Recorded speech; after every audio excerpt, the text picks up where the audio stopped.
अधूरा सपना, एक पूरी जिंदगी की कहानी भाग 1। छोटे गांव का बड़ा सपना। उत्तर भारत के एक छोटे से गांव में राघव नाम का एक लड़का रहता था। गांव का नाम था सोनपुर, जहां न तो बड़े स्कूल थे, न लाइब्रेरी, न सही सड़कें। लेकिन उस गांव में एक चीज थी, गरीबी। राघव के पिता खेतों में मजदूरी करते थे, माँ दूसरों के घरों में बर्तन मांजती थी। घर मिट्टी का था, छत टपकती थी और रात को अक्सर चूल्हे की आग ही रोशनी होती थी। लेकिन राघव की आंखों में कुछ और ही जलता था, राइट फिंगर सपना। उसे पढ़ना अच्छा लगता था। जब बाकी बच्चे खेलते, राघव पुरानी किताबों के फटे पन्ने जोड़कर पढ़ता।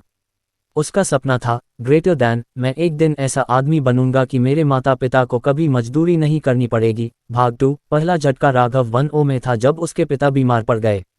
काम छूट गया, घर में पैसे नहीं थे। एक दिन पिता ने उसे पास बुलाया, ग्रेटर दैन, बेटा, अब तुझे स्कूल छोड़ना पड़ेगा। उस दिन राघव पहली बार खामोशी से रोया। उसने किताबें अलमारी में रख दी और खेत में काम करने लगा। हर दिन मिट्टी, धूप, थकान। रात को जब थका शरीर सोना चाहता, राघव किताब खोल लेता।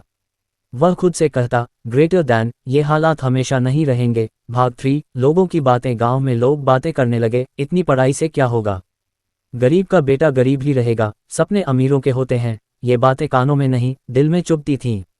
लेकिन राघव ने एक चीज सीख ली, ग्रेटर दैन, अगर हर किसी की सुनोगे तो खुद की कभी नहीं सुन पाओगे। भाग 4। शहर का सपना 1-2 किसी तरह पूरी करके राघव शहर गया।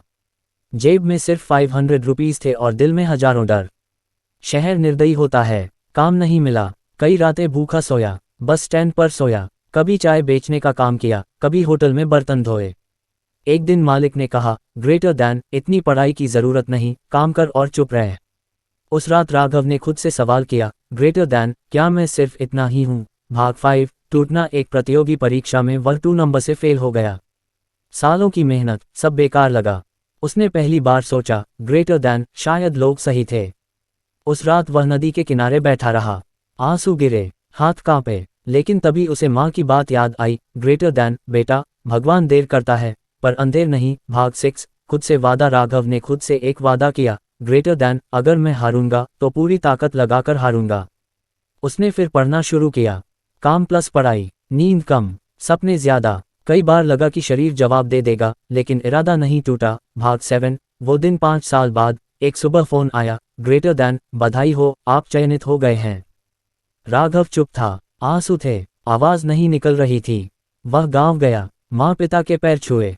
पिता रो पड़े। उसी गांव में जहां लोग कहते थे कुछ नहीं बनेगा, आज वही लोग कहते थे, ग्रेटर दैन, हमारे गांव का बेटा। भाग 8। असली सफलता। राघव बड़ा अफसर बना, लेकिन उसने गांव नहीं छोड़ा। उसने स्कूल खुलवाया, गरीब बच्चों को पढ़ाने लगा। कहा, ग्रेटर दैन, मैं नहीं चाहता कोई सपना मजबूरी में मरे। ग्लोइंग स्टार कहानी की सबसे बड़ी सीख, हालात आपको तोड़ने नहीं, तैयार करने आते हैं। सपने देखने की इजाजत सबको है, देर हो सकती है, हार नहीं। अगर आप खुद पर विश्वास रखते हो, दुनिया बदल सकती है।